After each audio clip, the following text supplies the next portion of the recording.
At last, that weight is offloaded. My parents are living at my house with me starting today. Scott, my husband, destroyed our family house and stood before it after my parents passed away. He yelled out, "Hurry up and bring the inheritance to our place." Shocked, I stood there and questioned, "What are you talking about? Have you lost your sanity?" At his remarks, I laughed uncontrollably. I understood the nature of all this was about. "Why are you chuckling? Do you not grasp?" My in-laws and Scott, perplexed, glanced at me. Told them the truth at that point. Amy Jackson is my name. Born the eldest daughter of average office workers, I came from. We were a fairly typical family. I have one brother. When I married Scott 30 years ago, we had 2 children. Juggling job and parenting, I unexpectedly came to be 52. Both Eric, my son, and Judy, my daughter, had grown up to be adults, living on their own, beginning their careers. Now was the chance to unwind with my partner. Though I felt content, life was just normal. Though my modest life changed one winter day, I imagined I would keep aching like way. My father died abruptly in an automobile accident. At the moment, he only was 68. Grieving all around our family, my mother in particular was so depressed she could not even eat. "Mom, you have to eat even though I know it's difficult," I repeated often. "I know, but right now I simply lack appetite," she answered. "It feels like something is caught in my chest."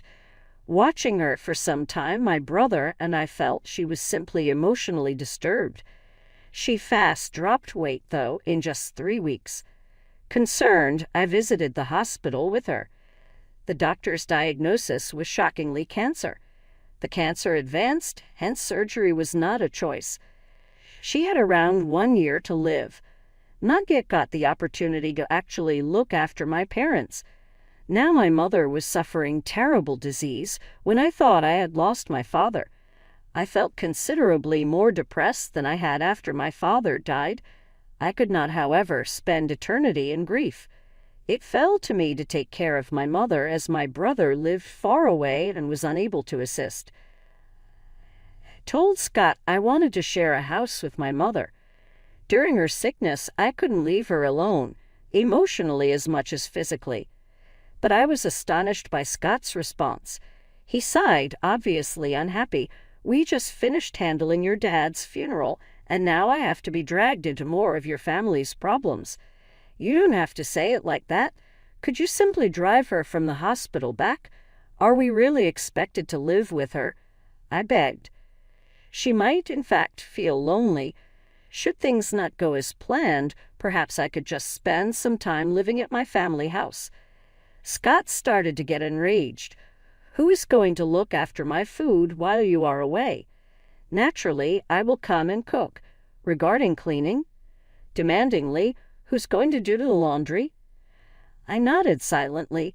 Though I tried to do as best I couldn't do everything as before. Being faced with this fact stung. I wouldn't be able to counter someone claiming I was being selfish for wanting to look after my mother. Though my mother, being thoughtful, would say everything is good as it is, I truly wanted to do something for my folks.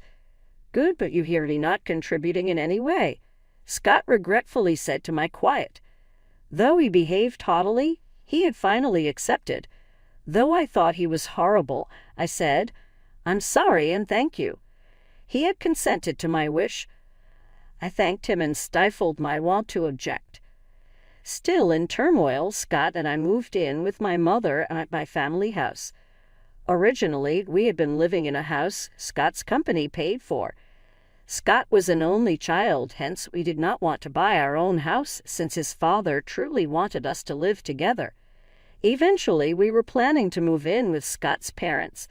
For business, living in the company housing was more handy. The rent was just roughly $11,000 a month, thus it was not a major strain. But we have more space now that we live at my family house, and we are free from paying that. For Scott, living together wasn't entirely horrible. Scott kept his word. He did not assist with anything, but I am happy to live with my mother. She appeared vivacious, but she spent a lot of time lying down during the day and felt weak a lot. I controlled her meds, fed her, and cooked her meals. She could not have done all that by herself. I'm sorry, Amy. I appreciate it. Having you here with me greatly helps. Many times my mother expressed her thanks by saying, I should thank Scott too. She was appreciative of Scott too, as she had no idea of the nasty remarks he had made on sharing a house.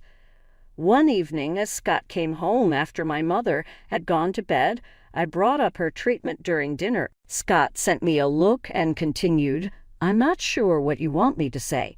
Refusing even to pay attention, I told you I am not contributing anything. I wanted someone to blow out frustrations to. Someone to see.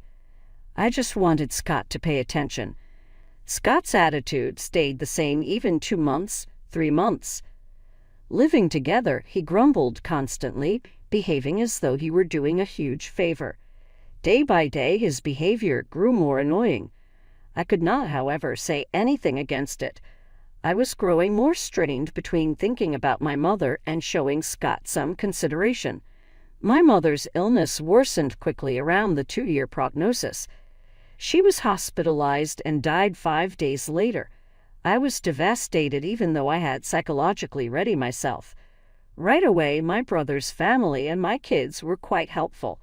But in situations like this, you truly want your partner right at hand. Scott was not helping with the funeral preparations at all, though. He was laughing and chatting with his parents in a corner. My brother had led the most of the preparations, and somehow we were ready for the burial. Scott, who ought to be in the family section, was at the very rear of the relative area nevertheless. Scott, I want you to sit in the family section, I advised. He answered, No, I'm good here. I am not a blood related after all. But you are my husband, I said. His mother then interjected, He's your spouse, but he's not your mother's son. Our son is Scott, hence he is an alien. You know Amy should take seat in the family section. Finding out from my in-laws hurt. I lost all words. From where I come from, sons-in-law often sit in the family area during funerals. With Scott not in the family section, distant relatives began gossiping, wondering whether we had divorced, but this would vary depending on the place. People gossip, but if Scott had simply sat there, all this could have been prevented. Though a little disappointed Scott wasn't by my side, we were able to see my mother depart without incident. Following the funeral, Scott, my brother's family, my kids, his parents came back to my house. I said to my in-laws, Thank you for coming, especially at such a busy time, and offered some tea. Laughing, they answered, Really, it's something. First your father, today your mother. Although these funeral costs weigh heavily on us as well, at least that marks the end of it.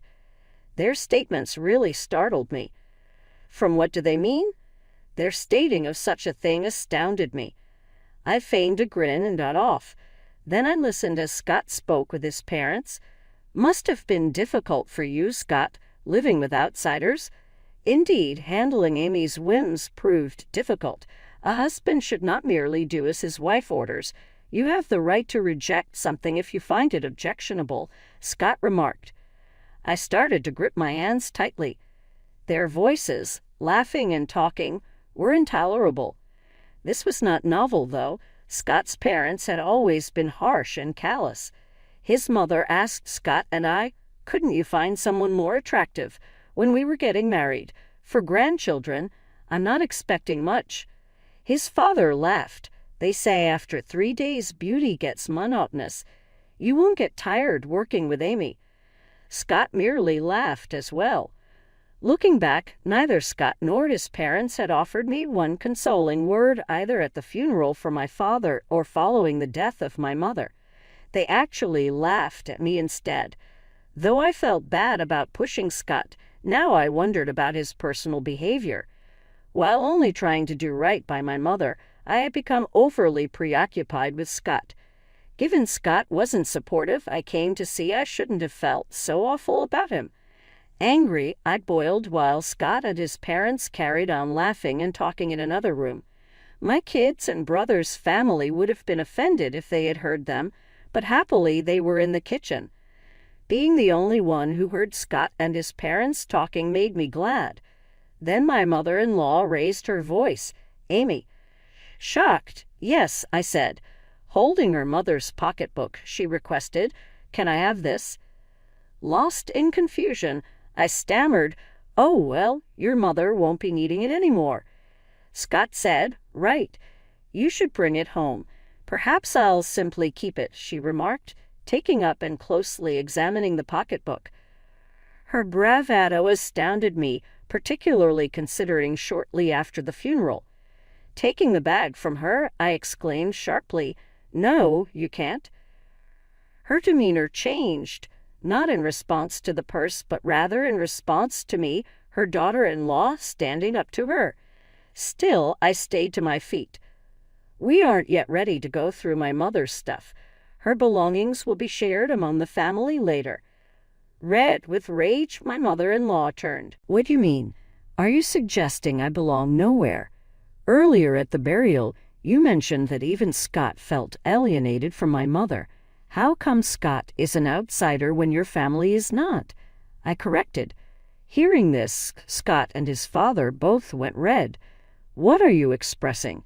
Tell Mom apologies. How disrespectful of a daughter-in-law to talk like that."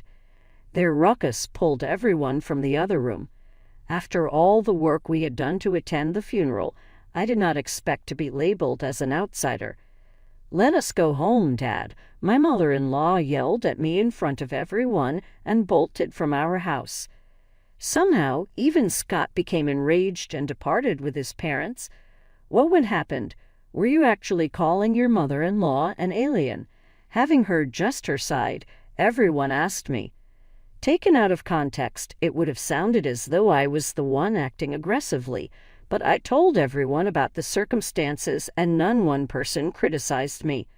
My kids pointed out, "Grandpa and Grandma should be more considerate of other people's feelings." That's just how Grandpa, Mom, and Dad have always been. Though my kids sided with me, I still couldn't forgive those three. Since that day, Scott hadn't been home for some time. I hadn't even got in touch to him.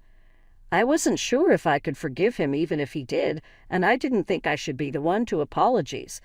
I understood, though, that this cannot be the status quo indefinitely. One day Scott returned as well. "Welcome home," I said to him, stifling the resentment that sprang at seeing him. "It's been rough, huh?" His austere comments were an attempt at concern, and I was surprised. "Take the youngsters on a journey," he said, passing me travel coupons. "It will be a nice change of scene for you." I had no words. Tears instead began to trickle down my face. Though I was touched that Scott followed their suggestion, it could have been theirs. I got right on calling the kids to arrange the vacation. Actually, Dad offered this suggestion. It's surprising, isn't it? My suggestion startled the children. It seemed like Scott had truly given a gift. Laughing, I asked Dad if he felt guilty about what happened. I appreciatively took Scott's travel coupons. "I'll be off then." "Sure, take your time. Stay at their homes with the children as well." "We're not." "Really? I cannot be away that long." "Don't worry about me. At my parents' I will unwind. Just enjoy yourself." Scott sent me off with that. Judy was pleased to have me visit, hence before the spa trip I stopped by her house, then Gary's. While looking after my mother, I hadn't been able to visit them, thus I assisted by making and freezing meals for them. "Mom, thanks, you should relax." Both of them commented, happy to have my cooking at home. This really helps. Scott's recommendation helped to create this possibility. Then arrived the much-awaited spa trip. I lounged with my kids at the hot springs. The grief of losing my parents and the tiredness from caring seemed to have healed really a lot. Spent over a week gone, but my children came back home beaming. That was enjoyable. Dad deserves thanks once again. Judy laughed. True, just once, but I wonder if he's up to something. Don't mention that. Dad considered us personally in his own sense. I burst out laughing, planning to share the memories with Scott and begin our life together once more. I was mute when I got home. What happened to the house? I looked around in shock. The family house that ought to have been there vanished, even though the position was clear-cut. Then Scott materialized out of nowhere. Then his parents followed. Standing there stunned, they were smirking at me. "Scott, what's going on?" Still attempting to keep cool, I asked. With the same nauseating smile, Scott continued, "Finally, I'm rid of that baggage. My parents are living in with me at my residence starting today." "What are you chatting about?" I said, trying to keep cool. "Have you gone insane? Your family house is no more standing. Bring the inheritance right over here fast. Anything you inherited, it is Scott's now." Then I understood that Scott had disappeared the house. It was all for the inheritance. Like this treachery, I became unboundedly depressed and angry as I considered the future on my trip home. But Scott would not want to see the house destroyed. I won't let it. When I saw their grinning grins, I started laughing. Scott and his father could understand my laughing. "For what reason are you laughing? What a strange woman. Has she gone nuts?" Looking at me as though I were ghostly, my mother-in-law said. I spoke out, facing the three of them. "Do you people know what you are talking about? I have not inherited one penny, hence inheritance is not possible." Saying that, I started laughing once more. They had assumed, with the bequest, they would become wealthy. Their insane fantasies and behaviors made me uncontrollably laugh. "What exactly do you mean? Show yourselves," Scott sought. I kept my mouth closed, though. Saw no need in enlightening them. "I want not to live among strangers. Should you wish to share a house, go ahead alone." Ignoring Scott's query and turning down his advice infuriated my mother-in-law. "You can't help with our household. You helped with your parents. You are aware of the situation. Then—" "I agreed to live with you, didn't I?" she shrieked. "I told you I didn't want to share a house. Have you forgotten that you decided to share a house to cut housework? Turned them down one after another. Also, demolishing the family house in such manner. You simply shouldn't do some things." I yelled at them, then turned away. Scott cried out after me, "Where are you going?" I did not, however, turn around. I really didn't want to see Scott's face. Just now I needed somewhere to sleep for the night. I went right to see a lawyer. Not that simple is demolishing a house. The house belonged to my mother still. An astounding fact emerged when I considered which firm had done it. Scott and his father had wrecked it personally. Working in demolition, his father asked friends and even leased large machinery. The preparation was exact. They even handed me travel vouchers meant to be thrown away. At the knowledge of being missiled, tears welled up in my eyes.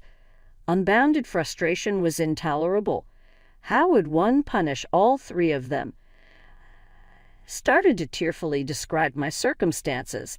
The attorney graced me with a nice smile. "Scott tore down the house in your mother's name illegally. He could be held accountable for damages and charged with property destruction. First, let's demand Scott and his parents a formal apology." I nodded in agreement, and the attorney moved swiftly in the required direction. Furious about the legal letter he received, Scott contacted me a few days later. "What's with this certified letter?" he demanded. "Oh, you understood. You wrecked my priceless house, hence naturally you have to pay for it." "Paid? We stated we were heading to my folks' house. I destroyed a house nobody was going to occupy. Not asking for pay, you should be thanking me. Now bring the inheritance and come back home," he remarked haughtily. "I appreciate you wrecking my house. Try not to make me laugh. Also, what inheritance? It is not yet settled either," I yelled in response. Silent, Scott seemed surprised by my wrath. a rare outburst of which I seldom exhibited.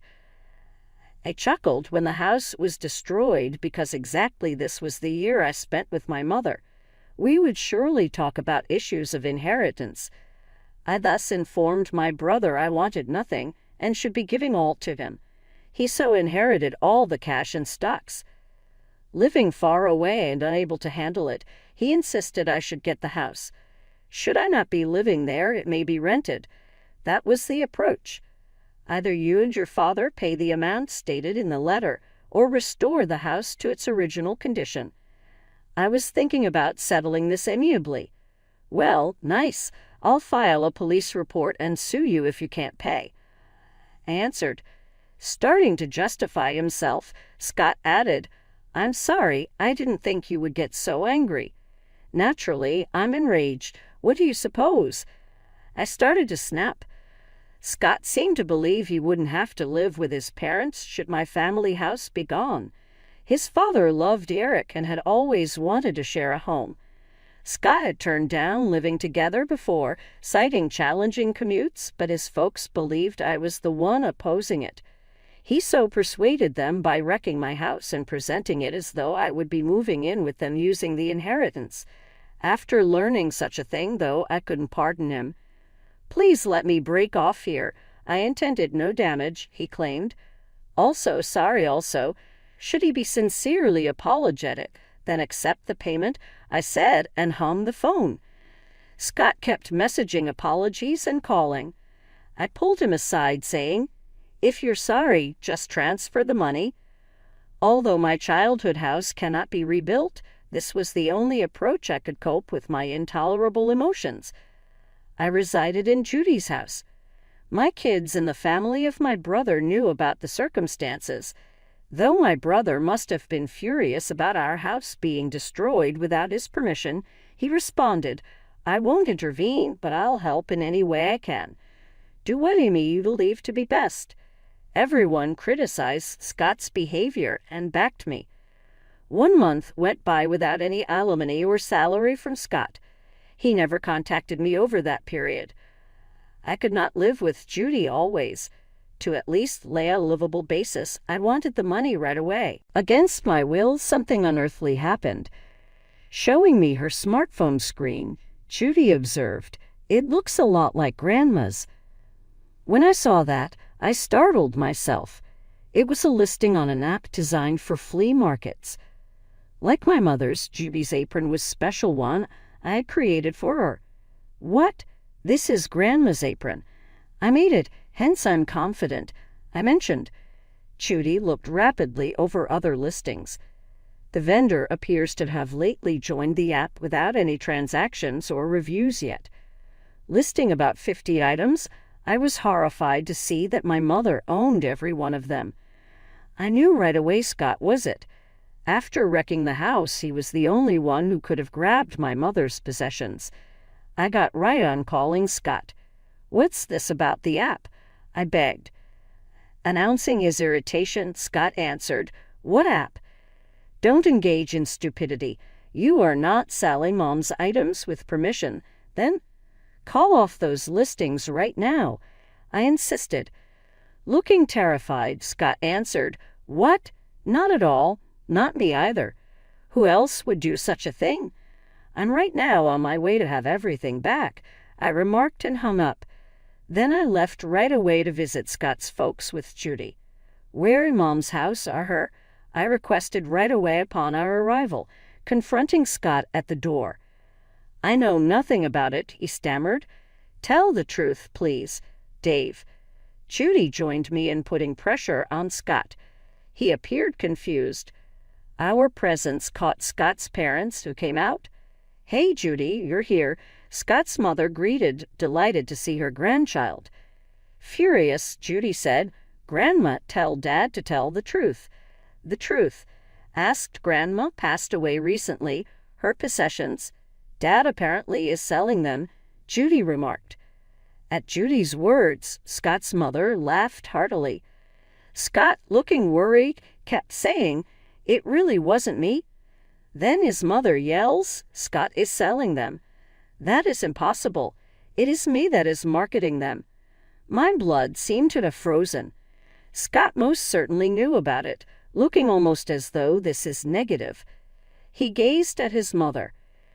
Judy gasped, but his mother joyfully carried on. What? You know, it's quite labor-intensive. I have to meticulously pack everything and ensure the pictures appear decent. She was chatting blissfully about the app, seemingly unaware of the fact she was selling stolen goods. I battled to hold back from running straight towards her. Right off the listings, "Those are yours for sale." Judy begged her grandmother, tears in her eyes and rage visible. Still, Scott's mother appeared unhappy. "What's the major deal? At last I came upon a pastime I adore. I sell the rest for a little pocket money after using the items I can. It helps ward against dementia. Judy wants me to keep well and live long, since I am the only grandma left." She spoke casually. It had no effect to ask her to quit. Remorse did not show itself. Action is the only choice if conversation proves insufficient. "Judy, let us go." "However, it's good. Let's start." I persisted, dragging Judy out the house and directly towards the police station. Though I had no intention of reporting the house's demolition, theft was another matter. The cops responded very away when I told them my mother's items were being pilfered and sold. The goods wouldn't be sold anymore, and Scott's mother's account on the flea market app was suspended. On the return from the station, I phoned Scott. "I had the account of your mother closed. You were familiar with it then. You're complicit." "No, I reported to police about this. Please help the inquiry." Scott started to get crazy. "Wonderful. We are family indeed.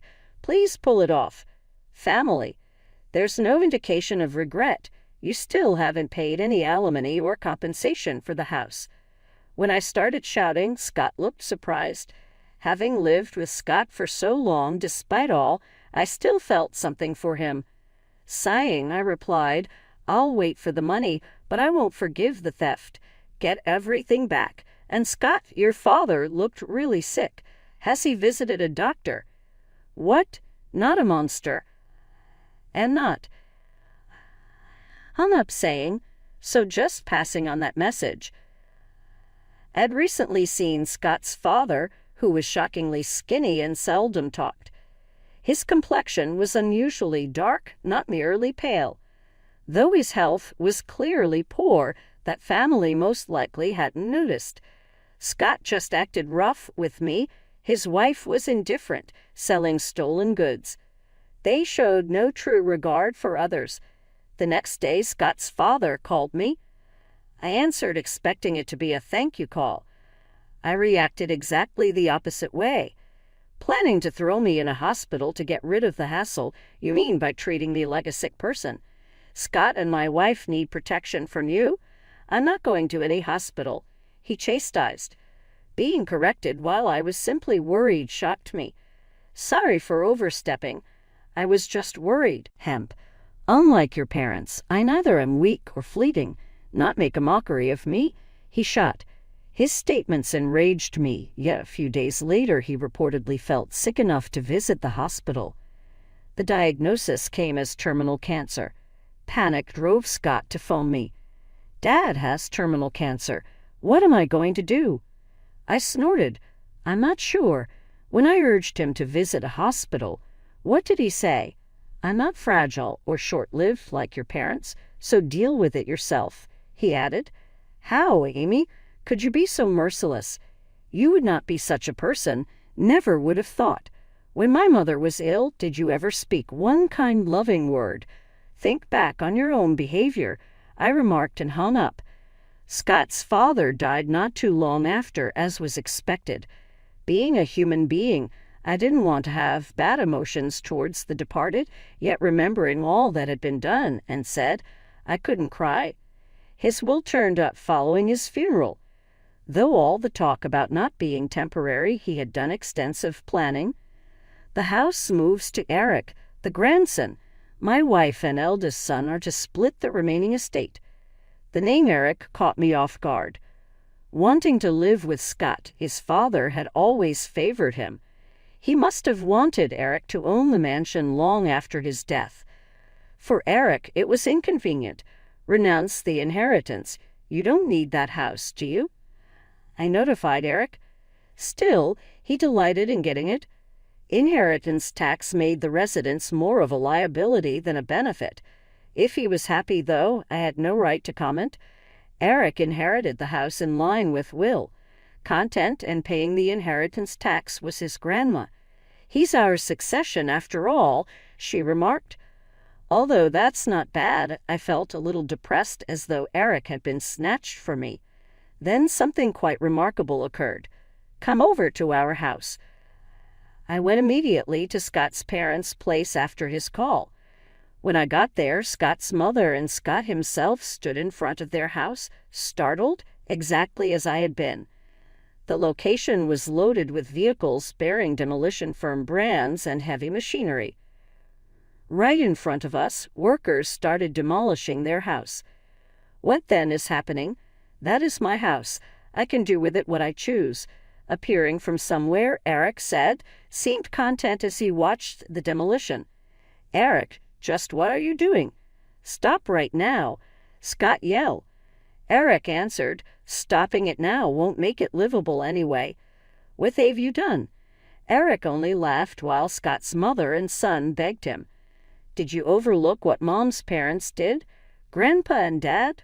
Grandma, you treated Mom quite poorly as well. Did you say apologies? Eric's smile became a fierce scowl aimed at Scott's mother. As the big machinery began to loudly destroy their dwelling, they dropped on their knees. Seeing the scene brought me at last some relief. Later, Scott paid the damages and reparations from the inherited assets at last. Eric found the pilfers Scott's mother took from my mother and gently returned them to me.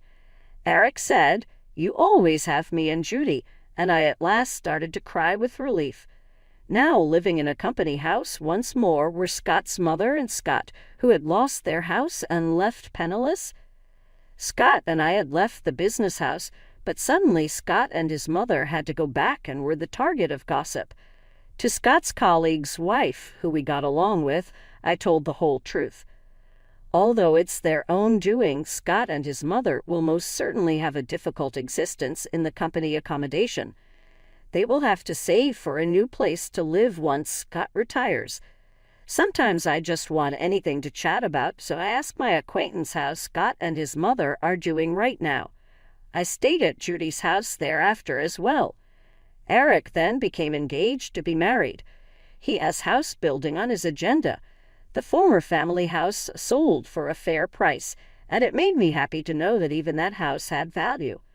Mom, come live with us. Eric responded. His fiancée greeted me cozily. Decided to accept Eric on his offer, as I couldn't keep depending on Judy, who lived alone eternally. Driven not to be like my own mother-in-law, I am considering leading happy life with my new family.